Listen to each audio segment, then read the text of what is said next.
Kita melihat negara-negara yang kuat adalah negara yang memang memiliki sumber daya manusia yang hebat. Dan pilihan untuk memperkuat sumber daya manusia itu adalah pilihan yang memang harus dilakukan karena kita tidak bisa lagi mengandalkan kekayaan sumber daya alam karena itu mesti akan habis pada waktunya, bahkan mungkin habis sebelum waktunya.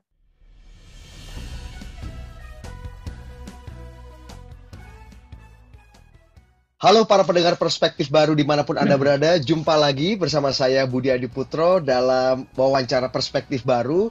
Hari ini seperti biasa hari yang spesial untuk kita karena kita akan berdiskusi berbagai masalah yang ada di sekitar kita, mulai dari ekonomi, sosial, politik, dan kali ini kita akan bicara mengenai sesuatu hal yang penting. Katanya kalau mau menjadi Indonesia emas gemilang di tahun 2045 mendatang, 100 tahun, 1 abad Indonesia merdeka, kita harus punya kualitas SDM yang mumpuni dan bisa bersaing di dunia. Kali ini, seperti tadi saya sudah katakan, kita akan bicara mengenai pendidikan Indonesia dengan seorang pakar, seorang cendekiawan, dan seorang pendidik yang rekam jejaknya dalam dunia pendidikan kita sudah tidak perlu lagi kita pertanyakan. Sudah bersama saya pada hari ini ada Profesor Abdul Muti, seorang cendekiawan Muslim, seorang pendidik, dan jabatan strukturalnya ini yang paling terakhir nih Prof, sebagai Sekretaris PP Muhammadiyah. Selamat pagi Prof Muti. Selamat pagi Mas Budi, selamat pagi seluruh pendengar jaringan Perspektif Baru ya. Betul, kali ini kita akan, ini sudah ada ratusan radio dari, ini kalau bahasanya mau cetung nih Prof, ini desa mengepung kota nih. Jadi banyak sekali teman-teman di daerah yang juga mendengarkan siaran kita kali ini. Nah Prof. Ya Alhamdulillah ya. Prof, kita bicara mengenai dunia pendidikan kita, terutama ini kan kita dari sekarang ini kita sudah diingatkan lagi 2045, di mana ini kita akan sampai di 100 tahun Indonesia merdeka, 1 abad kita.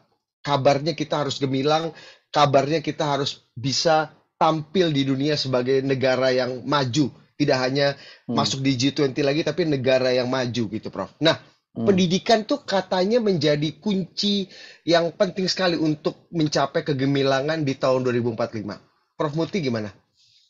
Ya, saya setuju sekali itu, bagaimana pendidikan menjadi sarana mobilitas sosial, mobilitas politik, dan juga mobilitas nasional, baik pada level individu, masyarakat, maupun bangsa. Kita melihat negara-negara yang kuat adalah negara yang memang memiliki sumber daya manusia yang hebat. Dan pilihan untuk memperkuat sumber daya manusia itu adalah pilihan yang memang harus dilakukan, karena kita tidak bisa lagi mengandalkan kekayaan sumber daya alam, karena itu mesti akan habis pada waktunya, bahkan mungkin habis sebelum waktunya, karena tidak menggunakan sebagaimana mestinya.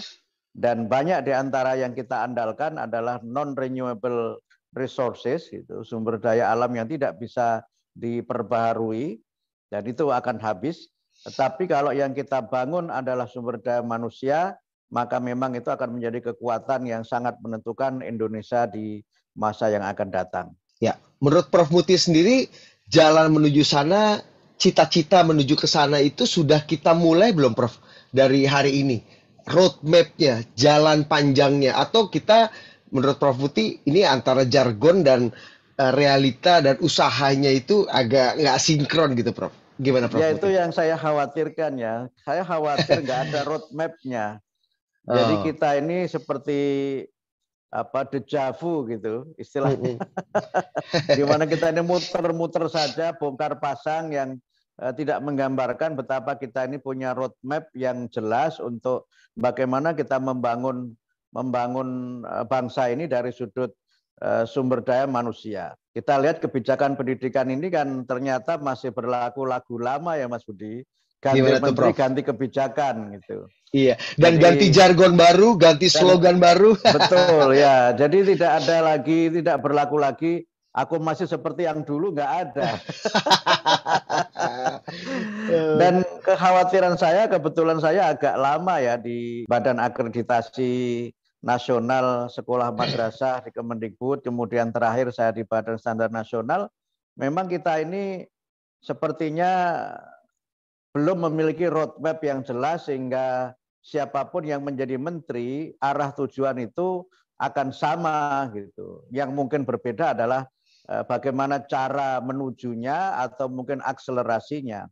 Nah, inilah yang memang menurut saya menjadi salah satu masalah yang sangat serius. Kenapa kemudian masa depan pendidikan kita ini memang dari waktu ke waktu belum memberikan kepada kita arah yang jelas gitu, walaupun kita tidak boleh pesimistis ya. Karena ya kita melihat sekarang ini berbagai kebijakan yang dibuat oleh Mas Nadiem dengan jargon Merdeka Belajar dan sudah diluncurkan 22 seri Merdeka Belajar itu kan tidak menimbulkan impact yang serius terhadap perubahan dan bahkan kemudian juga menimbulkan berbagai persoalan baru dalam kebijakan yang memang menurut pandangan saya tidak memiliki konstruksi filosofis dan tidak memiliki konstruksi kultural yang sangat kuat. Tadi Prof. Muti memancing nih dengan Merdeka Belajar ini jargon baru, slogan baru yang tentu saja menimbulkan atau membuat kita lebih optimis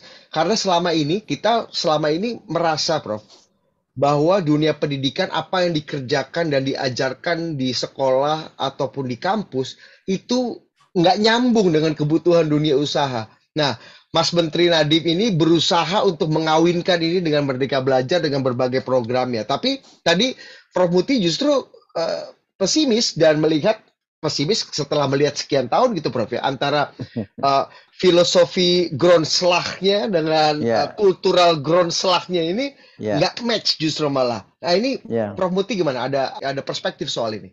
Ya sebenarnya secara filosofis dalam konteks dunia pendidikan, Merdeka Belajar itu bukan konsep yang baru ya. Bapak Pendidikan Nasional Ki Hajar Dewantoro itu sudah meletakkan dasar-dasar Merdeka Belajar itu lewat pendidikan taman siswa yang beliau rintis dan itu menjadi bagian dari konstruksi pendidikan nasional gitu. Bahkan Hari Pendidikan Nasional pun itu kan mengikuti tanggal kelahiran Ki Hajar Dewantoro, kemudian slogan pendidikan Tutwuri Handayani itu juga merupakan slogan dari Ki Hajar Dewantoro. Tetapi konsep Merdeka Belajar Ki Hajar Dewantoro ini sepertinya tidak ditangkap secara utuh oleh timnya Mas Nadiem itu. Karena kalau kita bicara Merdeka Belajar dalam konteks konsepnya Ki Hajar itu kan ada dua makna ya. Yang pertama, pendidikan itu merupakan sarana untuk memerdekakan manusia. Jadi menjadi manusia yang merdeka, menjadi manusia yang merdeka, dan itu esensi dari pendidikan sebenarnya ada di situ. Karena pembeda antara seorang berilmu dengan seorang yang mungkin kita sebut dalam ekstrim tidak berilmu itu kan pada kemampuan untuk melakukan upaya-upaya liberasi ya. Liberasi bukan liberalisasi. Nah, yang sekarang ini terjadi nampaknya liberasi itu berubah menjadi liberalisasi. Yang itu secara filosofis dan dalam konteks pendidikan sangat jauh berbeda. Karena kita sebagai bangsa Indonesia ini tetap harus berpijak dan harus mengikuti dengan sangat seksama bagaimana nilai-nilai utama dan nilai-nilai dasar kita sebagai bangsa Indonesia ini. Kemudian dalam konteks pembelajaran sebenarnya juga Merdeka Belajar itu bukan sesuatu yang baru ya. Dalam teori pendidikan humanistik, terutama kalau kita ikuti pendapatnya misalnya Carl L. Rogers, kan dia sejak lama tahun 60-an sudah mengenalkan freedom to learn gitu. Yang dengan psikologi humanistik itu ya memang orang itu merdeka belajar, bisa belajar apa saja, dan kemudian bisa memilih apa yang ingin dia pelajari, dan dia tidak boleh belajar dalam suasana yang tertekan, sehingga dia harus enjoy belajar, harus dalam suasana yang menyenangkan, dan berbagai penjelasan secara akademik apa makna dari freedom to learn itu. Nah, konstruksi ini nampaknya belum kuat terbangun dalam konteks slogan Merdeka Belajar yang sekian serinya sudah diluncurkan oleh Mas Nadiem itu. Bahkan kemudian ini soal perdebatan filosofis ya Mas Budi ya, bagaimana pendidikan itu kan sebenarnya kalau kita kembali kepada pembukaan Undang-Undang Dasar 45 itu kan untuk mencerdaskan kehidupan bangsa, memajukan kesejahteraan umum. Poinnya kan ada di situ sebenarnya. Dan karena itu maka pendidikan itu adalah hak semua warga negara dan semua warga negara itu berhak mendapatkan layanan pendidikan yang bermutu. Dalam konteks ini, pendidikan itu kan berusaha untuk membangun manusia seutuhnya. Gitu. Membangun manusia seutuhnya itu adalah manusia yang mereka memiliki kepribadian yang utama, kemudian memiliki kemampuan-kemampuan yang memungkinkan dia untuk mendapatkan kehidupan dan penghidupan. Gitu. Kehidupan itu adalah ya life, gitu, kehidupan. Kemudian penghidupan itu adalah ya sustainability dia untuk bagaimana mendapatkan rezeki, mendapatkan maisha, income dan sebagainya. Nah, ada gejala di mana kebijakan Mas Nadiem ini sepertinya itu sangat terpengaruh oleh aliran di mana pendidikan itu driven by market.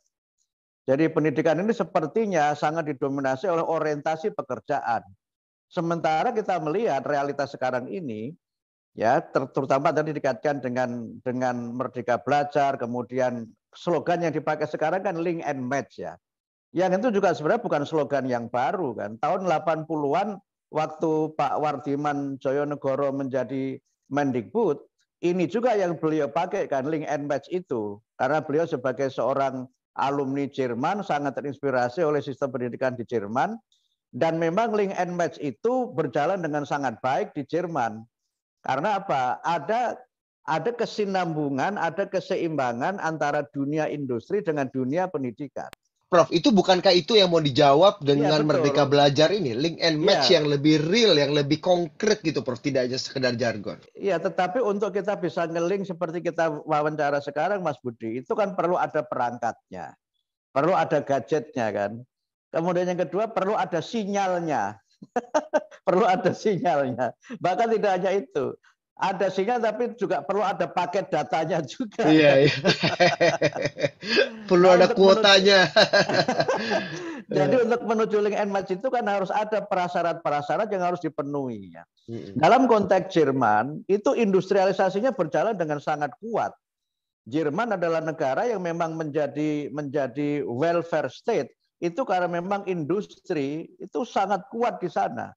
Dan industri di Jerman itu menjadi begitu kuat karena didukung oleh inovasi-inovasi dari vocational school atau vocational institution yang memang di Jerman itu menjadi bagian dari kekuatan inovasi dalam dunia industri. Nah, problem kita sekarang ini, kita tidak memiliki seperti Jerman itu, Mas Budi. Industri kita ini kan belum menjadi industri yang kemudian bisa match dengan dunia pendidikan. Kita lihat ya, misalnya begini. Kalau saya agak tracking ke belakang, Mas Budi, misalnya link and match Pak Wardiman itu kalau saya boleh mengatakan kan gagal pada waktu itu. Kan gagal, walaupun beliau kemudian membuat terobosannya ketika itu SMA itu dibuat 2 jalur, jalur A dan jalur B. Jalur A itu untuk melanjutkan ke jenjang pendidikan tinggi, jalur B untuk masuk dunia kerja. Dan kemudian itu tidak berhasil, sehingga ketika tidak berhasil ganti menteri, ganti kebijakan gitu kan. Yeah. Kemudian sekarang ini kita lihat kondisi Indonesia juga hampir sama. Apakah kita melihat sekarang ini kita punya industri yang canggih seperti mohon maaf yang dimiliki Korea Selatan yang melompat luar biasa dengan kekuatan industrinya, dan kemudian Korea Selatan itu tidak hanya mengekspor industri berbasis teknologi tinggi, tapi juga pada saat yang sama mengekspor budaya sebagai bagian tak terpisahkan dari industri yang mereka berkembang dengan baik itu. Nah, kita ini tidak punya landasan sosial yang cukup kuat. Jadi kelemahan link and match sekarang itu terletak pada 3 hal. Yang pertama saya menyebutnya dengan infrastruktur pendidikan dan industri yang tidak mendukung. Kemudian yang kedua, infrastruktur sosial yang juga tidak mendukung. Dan yang ketiga, infrastruktur politik yang juga tidak mendukung. Kenapa saya katakan ini tidak mendukung? Infrastruktur industri kita ini kan sekarang kita nggak punya industri lagi strategis ya. Kita setelah itu kan punya namanya dulu SMK. Ya. Harapannya SMK itu kan mencetak tenaga kerja yang siap masuk dunia kerja. Ya. Dengan slogan yang dulu kita yakin waktu itu ya Mas Budi ya, SMK bisa gitu kan. Pede sekali waktu itu kan. Tapi setelah siap kerja sekian, ya, tapi setelah berjalan sekian tahun, mulai muncul sinisme kan. Bisa apa lo? Emang lo bisa apa gitu kan? Dan itu juga problematik. Karena yang kita hasilkan dengan lulusan SMK itu adalah mereka tidak memiliki high skill, tetapi low skill. Waktu itu ada konsep kan, SMK harus kerjasama dengan DUDI ya, dunia usaha dan industri. Ternyata nggak bisa juga kan, karena nggak seimbang antara pertumbuhan SMK dengan dunia usaha dan dunia industri. Lalu sekarang SMK yang dianggap tidak berhasil dalam konteks menciptakan tenaga kerja itu dirubah slogannya kan. Sekarang menjadi BMW kan, tidak lagi masuk dunia tapi BMW. Bekerja, melanjutkan dan wirausaha. Sekarang slogannya berubah seperti itu. Karena apa? Tidak bisa mereka masuk dunia kerja dan nggak terserap gitu. Jadi diminta untuk menjadi entrepreneur, menciptakan usaha sendiri gitu, Prof. Karena memang tidak bisa match sama dunia usaha. Bisa dilanjutkan nggak, Prof? Apakah kita kan kalau tadi Prof Muti katakan upaya vokasi dengan SMK udah dilakukan, upaya dengan berbagai macam inovasi dan program-program sudah dilakukan, tapi tetap tidak bisa nyambung. Track ini antara dunia usaha dengan dunia pendidikan tidak bisa nyambung. Lalu apa langkah-langkah awal, Prof? Ini kita langsung masuk ke yang praksis saja. Apa langkah-langkah awal mungkin yang bisa kita ciptakan dengan itu, Prof? Silakan, Prof, dilanjutkan. Tadi ya, tadi saya baru bicara pada infrastruktur yang pertama ya. Ya, monggo Prof, lanjut Prof. Infrastruktur sosialnya juga belum terbangun. Kan seharusnya kalau kita memang ingin mengembangkan pendidikan dengan bagaimana kita menciptakan industri itu, ya, harusnya kan kita ini memang tidak mengarahkan pendidikan itu untuk orang itu masuk dunia kerja, tetapi menciptakan lapangan pekerjaan. Sementara ada kultur di kita ini, sebagian besar generasi bangsa kita ini kan masih lebih suka bekerja, meaning dia apply kepada pekerjaan tertentu, gitu, masuk jadi pekerja kantoran atau jadi pegawai gitu kan. Bahkan kadang-kadang menjadi pegawai itu menjadi bagian dari ukuran strata sosial gitu kan. Apalagi makanya tes CPNS itu masih diminati jutaan orang, Prof ya. Nah, itu yang saya sebut dengan infrastruktur budayanya, infrastruktur sosialnya, Mas. Sehingga mindset masyarakat ini harus dirubah. Mereka harus menjadi entrepreneur gitu. Nah, untuk menjadi entrepreneur itu kan tidak harus mereka itu misalnya harus masuk dunia kerja, mengisi pos-pos pekerjaan ini, tetapi dia justru creating a job dan kemudian mengembangkan imajinasi dan kreativitas bagaimana mereka bisa bekerja. Nah, sekarang sebenarnya trennya sudah dimulai. Pilihan Merdeka Belajar itu bisa jadi pilihan yang tepat, tetapi infrastrukturnya tidak siap, guru-gurunya tidak siap. Ketika misalnya jurusan akan dihapuskan, tapi pada konsentrasi, itu kan kemudian terkendala oleh gurunya siap apa tidak, sarana prasarannya siap apa tidak. Nah, yang repot lagi adalah infrastruktur politiknya, Mas Budi. Karena apa? Pendidikan sekarang ini kan sudah menjadi bagian dari otonomi daerah, dan kita melihat bagaimana ketidaksinkronan ya antara kebijakan pusat dengan kebijakan daerah. Apa yang dikatakan oleh kementerian tertentu di tingkat pusat itu belum tentu menjadi bagian dari apa yang dilakukan oleh bupati, wali kota di kabupaten dan kota. Sehingga menteri mengatakan A, bupati, wali kota belum tentu mengatakan yes I do, belum tentu gitu. Karena mereka punya apa? Oke, you can say A, but I want to do B, itu I want to do B. Nah, itu kan problemnya sekarang kan seperti itu. Sehingga kemudian kendala ini juga tidak menjadi masalah yang sederhana. Dan kalau kemudian kita bicara industri, jangan lupa Mas Budi, industri-industri itu yang mengelola itu adalah pemerintah daerah. Sehingga harusnya ada roadmap, itu ada roadmap. Nah, ada yang mengkritik bagaimana menteri mau membuat roadmap, orang roadmap pendidikannya juga hanya dibuat PowerPoint gitu. Itu yang sampai sekarang ditagih oleh DPR kan, belum ketemu. Oleh karena itu, kembali kepada yang praktikal itu, menurut saya Merdeka Belajar ini memang harus dibangun dulu konstruksi filosofisnya. Liberasi itu memang jangan sampai mengarah kepada liberalisasi. Dan itu harus sudah sama satu visi secara nasional di tingkat guru dan para pengambil kebijakan pendidikan. Karena ujung-ujungnya kan yang menjadi pelaksana itu adalah para guru dan pengambil kebijakan. Dan pengambil kebijakan itu tidak hanya para pejabat di Kementerian Ristek Dikti Mendikbud Ristek Dikti, tapi juga para kepala dinas, dan juga para penyelenggara pendidikan, termasuk misalnya masyarakat yang menyelenggarakan pendidikan. Ini harus sama dulu visinya, nih, arah kemana, arahnya kemana ini. Jangan sampai kemudian masyarakat ini hanya melihat, ya sudah ini perubahan, jalani saja, just do it gitu.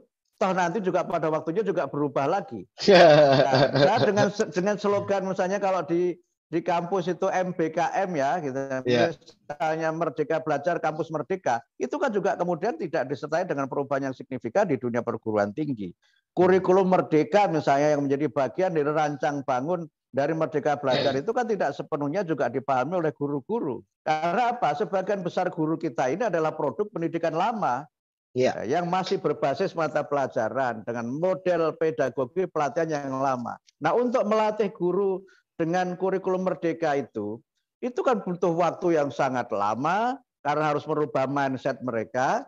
Kemudian yang kedua juga harus melibatkan jaringan yang sangat kuat sehingga tidak cukup dengan hanya guru penggerak yang kemudian sekarang juga entah bagaimana kabarnya kita nggak tahu gitu. Kemudian yang ketiga itu memang harus ada dukungan kebijakan. Nah, dukungan kebijakan ini kan sangat berkait dengan birokrasi, sistem kepegawaian, dan banyak lagi aspek yang ternyata tidak sesederhana yang dibayangkan. Nah, oleh karena itu, maka menurut saya, Mas Nadiem harus bekerja keras untuk membangun visi yang sama ini. Membangun mind-nya, dan kemudian membangun mindset. Karena inti dari perubahan itu ada pada perubahan mindset. Banyak sekali teori tentang itu. Kalau kita bicara Al-Quran, mohon maaf ya Allah itu tidak akan merubah nasib suatu bangsa kalau bangsa itu tidak merubah mindset mereka gitu. Begitu. Karena itu yang harus dibangun adalah mindset dulu. Nah, mindset itu kalau mindset itu berubah, perubahan mindset murid itu dimulai dari perubahan mindset guru. Teknologi yang secanggih apapun itu kan penentunya adalah siapa yang menggunakan teknologi. The user of the technology, not the technology itself gitu. Nah, kalau ini tidak dibangun, ya bisa jadi orang punya teknologi yang canggih, tetapi ternyata penggunanya tidak canggih. Orang punya smartphone, ternyata yang smart itu phone-nya, tetapi yang punya tidak smart, gitu kan? Iya. Atau misalnya penggunanya smart, tetapi tidak berkeadaban, sehingga kecerdasannya dalam menggunakan HP yang cerdas itu ternyata justru digunakan untuk hal yang tidak baik. Nah, karena itu sebenarnya ini yang harus dibangun dulu. Sehingga di awal ini seharusnya yang digenjot itu adalah pelatihan guru. Pelatihan dosen, disamakan dulu visinya, samakan dulu mindsetnya, baru kemudian tadi infrastruktur politiknya diperkuat, infrastruktur penunjang yang mendukung program ini juga diperkuat, sehingga harus berjalan sinergi, bukan paralel ya. Harus berjalan sinergi antara industri dengan pendidikan, dan itu menurut saya memang nggak bisa diselesaikan dengan berjalan sendiri-sendiri seperti ini. Menteri Perindustrian entah jalan kemana, Menteri Pendidikan entah jalan kemana, itu yang membuat kemudian waktu kita diskusi mengenai vokasi yang berbagai macam ide-ide besarnya yang revolusioner itu ternyata tidak membumi gitu, tidak kemudian berjalan dengan mulus di bawah karena landasannya tidak dibangun dengan cukup kokoh.